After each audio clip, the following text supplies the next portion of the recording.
Saudara-saudaraku yang terkasih, selamat berjumpa di Renungan Harian di channel Katolik kita.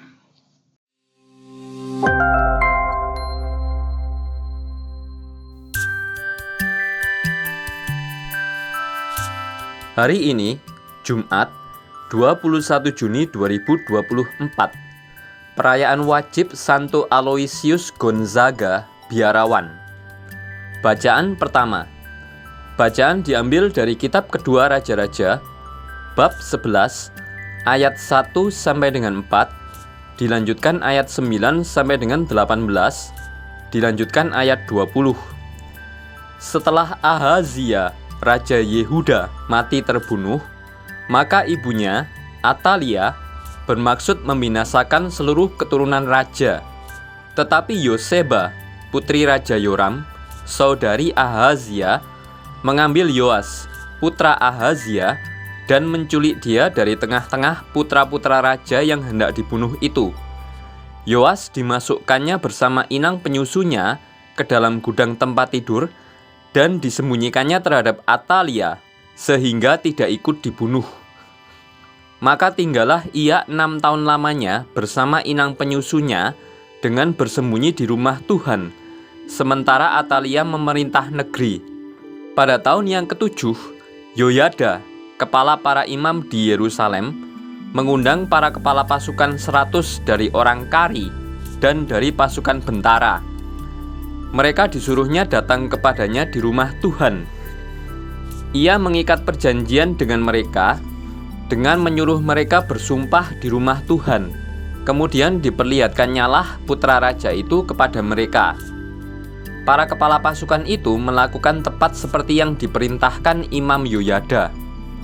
Masing-masing mengambil orang-orangnya yang selesai bertugas pada hari Sabat bersama-sama dengan orang-orang yang masuk bertugas pada hari itu. Lalu datanglah mereka kepada Imam Yoyada.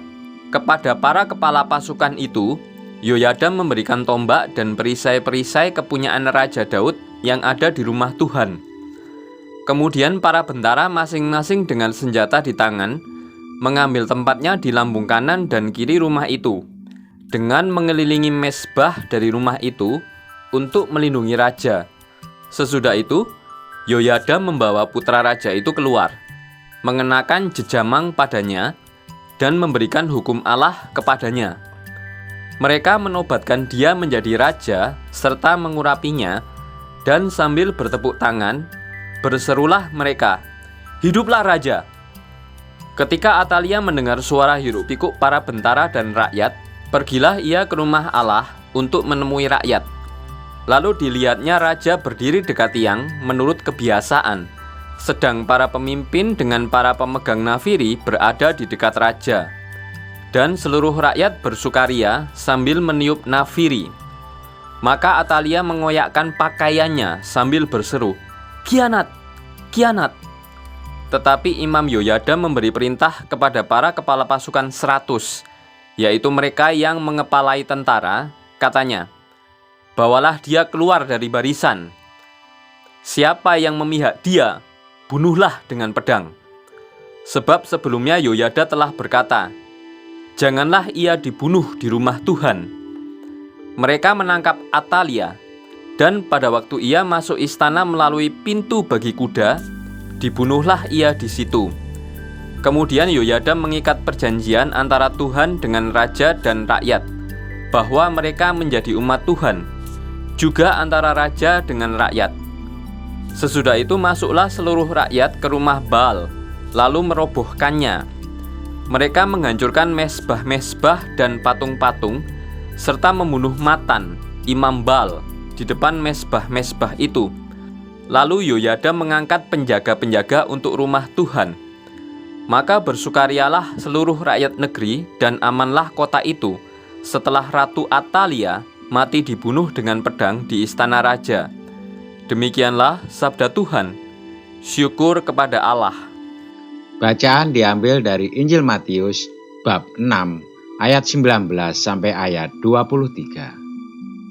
Dalam khotbah di bukit berkatalah Yesus, "Janganlah kamu mengumpulkan harta bagi dirimu di bumi, di mana ngengat dan karat merusaknya, dan pencuri membongkar serta mencurinya. Namun, kumpulkanlah bagimu harta di surga yang tidak dirusak oleh ngengat dan karat, dan pencuri tidak membongkar serta mencurinya.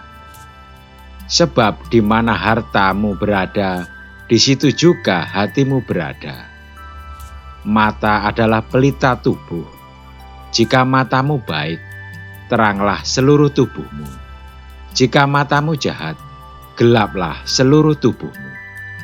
Jadi, jika terang yang ada padamu itu menjadi gelap, betapa gelapnya kegelapan itu. Demikianlah sabda Tuhan. Terpujilah Kristus. Saudara-saudaraku yang terkasih, Santo Aloysius Gonzaga berasal dari keluarga bangsawan. Ia sendiri merupakan ahli waris dalam keluarganya. Keluarganya senang bertengkar dan bertarung. Akan tetapi ia sendiri merupakan pribadi yang halus dan rendah hati. Ketika rekan-rekannya seusianya asik membangun karir, bersaing untuk memperoleh kedudukan yang tersohor, ia memilih menjadi religius atau biarawan, membina diri dan dibentuk seturut karya Allah, seumpama besi yang ditempa oleh Allah sendiri. Akhirnya ia wafat dalam usia yang masih muda, usia 20-an tahun, karena tertular sakit dari orang-orang yang ia layani. Santo Aloysius Gonzaga sungguh-sungguh menjalankan sabda yang disampaikan Yesus dalam Injil hari ini. Ia sungguh-sungguh mengumpulkan harta yang tidak bisa rusak oleh ngengat dan karat. Karena keteladanan hidupnya mengumpulkan harta untuk kehidupan kekal itu. Gereja menetapkan dia sebagai salah satu pelindung orang muda. Dari pemuda kudus ini, kita diingatkan bahwa di tengah dunia yang sering kali diliputi kegelapan ini, kita diajak untuk menjaga mata hati kita tetap terang. Lewat mati raga dan amal kasih. Dengan begitu, kita tanpa maksud mencari imbalan, perlahan namun pasti sedang mengumpulkan harta surgawi. Marilah kita berdoa.